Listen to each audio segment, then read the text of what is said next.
তেল ছাড়া, রোদে দেওয়ার ঝামেলা ছাড়া কম মশলায় সিক্রেট মশলা সহ যদি আমের এই রকম একটা রেসিপি বানাতে চান তাহলে আপনার জন্য এই ভিডিওটা পারফেক্ট।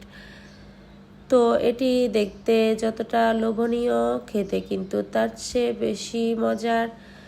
আপনারা যদি বাসায় ট্রাই না করেন তাহলে আমার বলাতে কিন্তু বুঝতে পারবেন না। এই জন্য অবশ্যই বাসায় ট্রাই করতে হবে। আর এটি বানানো খুবই সহজ।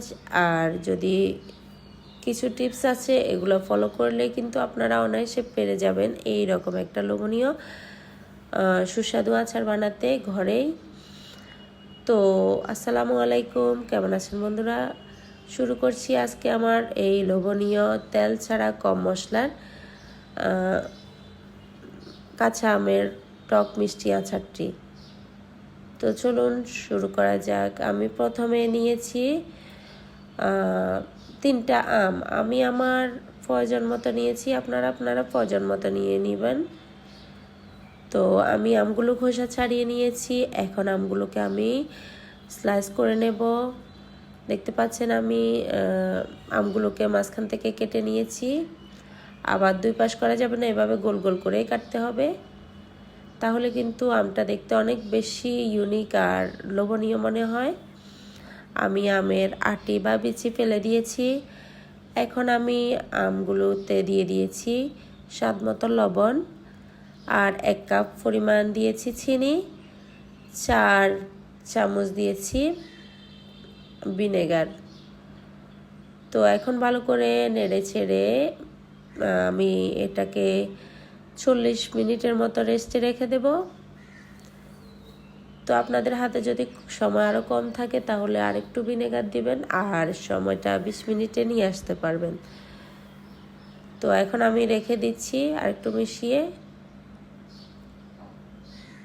তো এখন এই পর্যায়ে আমি চলে যাচ্ছি চুলায়। আচ্ছা, তার আগে আমগুলোকে আমি দেখিয়ে দিচ্ছি আপনাদেরকে। দেখতে পাচ্ছেন আমগুলো কিন্তু এখানে 40 মিনিট পরে পানি বের হয়ে গেছে, চিনিগুলো গলে গিয়েছে। তো এই পানিতে আমি কিন্তু সম্পূর্ণ আমটা বা আচারটা রান্না করে ফেলতে পারবো।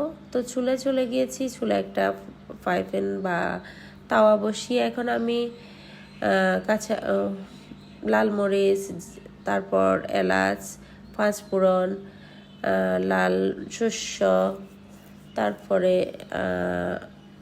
হলুদ শস্য, তারপর মেথি সবগুলো দিয়ে দিয়েছি আর দিয়েছি তেজপাতা।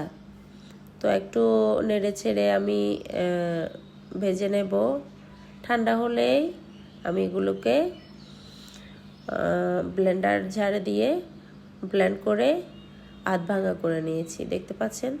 তো আমি চুলায় কিন্তু ফ্রাই প্যান কিংবা পাতিল যেখানে আপনারা আচারটা বানাতে চাচ্ছেন ওই পাত্রে দিয়ে দিবেন।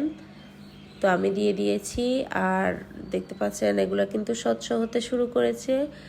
এই পর্যায়ে আমি অ্যাড করে দিচ্ছি সামান্য মশলা, সামান্য লাল মরিচ গুঁড়ো আর আধা চামচ থেকেও কম লাল মরিচ গুঁড়ো আর হলুদ গুঁড়ো দিয়েছি একটা সুন্দর ফ্লেভারের জন্য। তো আমি যেটা সিক্রেট মশলা বানিয়েছিলাম ওই মশলা থেকে আমি 1 চামচ একটু ছুঁচ করে নিয়ে দিয়ে দিচ্ছি এই আচারে।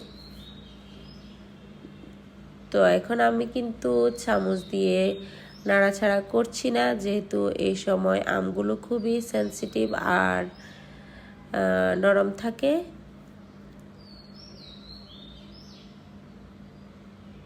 তো যদিও চান আপনারা তাহলে কিন্তু খুবই আলতো হাতে কিন্তু চামচ দিয়ে নাড়াচাড়া করবেন। তো না হলে কিন্তু ভেঙে যাওয়ার খুবই সম্ভাবনা আছে, ভেঙে গেলে কিন্তু আচারটা দেখতে একদমই ভালো লাগে না।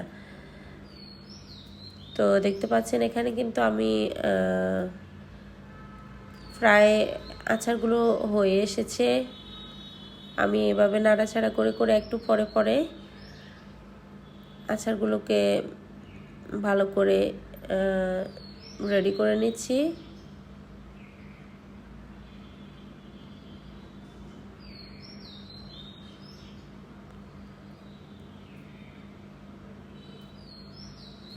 তো আজকের আমার এই রেসিপিটা যদি আপনাদের ভালো লেগে থাকে তাহলে লাইক করবেন, কমেন্টে জানাবেন কেমন লাগলো। আর যদি আমার চ্যানেলে নতুন হয়ে থাকেন তাহলে প্লিজ সাবস্ক্রাইব করে দিন।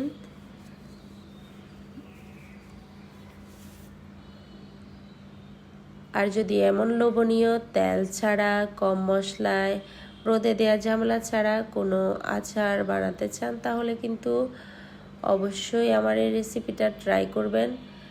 আমি 100% বলতে পারি আপনারা একেবারেই পারফেক্টভাবে বানাতে পারবেন ইনশাল্লাহ। তো এটি কিন্তু খেতে অসাধারণ হয়। আমি যেগুলো বানিয়েছি সবগুলোই ভিডিও শেষ হওয়ার আগেই শেষ হয়ে গিয়েছে। তো আপনারা চাইলে বেশি বানাতে পারেন। আমি যেহেতু অনেকগুলা ট্রাই করব সেহেতু আমি একটুই নিয়েছি। তো রেসিপিটা ভালো লাগলে অবশ্যই কমেন্টে জানাবেন। আমার এবং আমার পরিবারের জন্য দোয়া করবেন। ভালো থাকবেন সবাই। আল্লাহ হাফেজ।